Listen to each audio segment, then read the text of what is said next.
Hey guys, Tony Purcell here, and today we're going to be making a V8 type of juice that just tastes pretty good. Here we've got obviously a bunch of tomatoes, about 5 or so. We've got cilantro, just because I love the taste of cilantro. It gives a little bit of spice to the V8. Usually I'll do like celery for a V8, but I didn't have any celery, so a cucumber works pretty well. Cabbage, which is a pretty strong taste, so we've just got a couple of leaves of some green cabbage here. And we've got some kale, a little bit of kale. Again, we're low on kale, so we do a little bit more, maybe some spinach as well. And then just a whole bunch of carrots. A lot of these carrots are really small, so you normally do like 5 or 6 large carrots, but I think we've got a bunch of small ones, a bunch. A beet. Beets are actually kind of have like a sweet, they have a lot of sugar in them, but beets are, to me, kind of taste like dirt. Like I was a person who never really liked beets.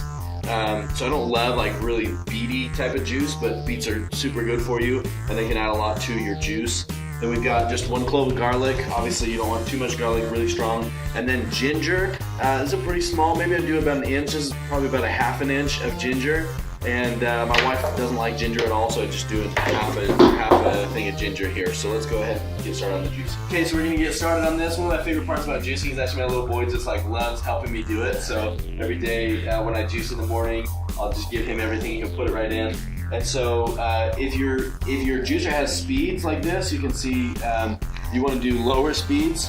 For something that has something that's like softer, like a tomato, you go for a lower speed. If it's something like a carrot that's higher, you just go for a higher speed.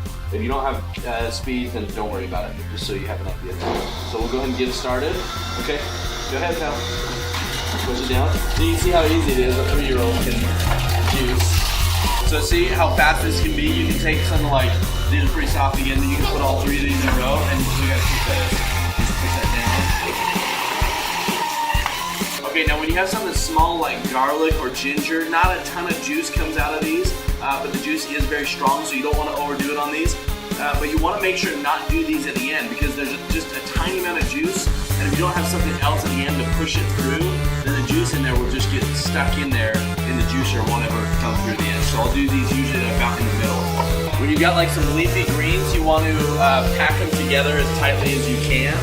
So if it's spinach, like kind of ball it up, or like with this cabbage, balling it up so it's all together like this.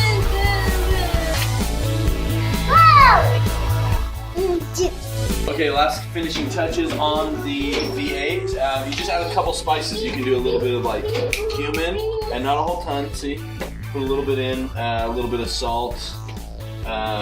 Again, some people would be like, oh my gosh, you can't put salt. But for me, I'm about taste. Like, if you can have something that's really healthy and delicious at the same time, then you're gonna stick with it. If it tastes gross, most people will not stick with it. So I want something that tastes really good, even if you have to add a little bit of salt. So just add a couple things like that. I'll do like a little squeeze of lime. This is just a lime I had from juiced half of this lime earlier.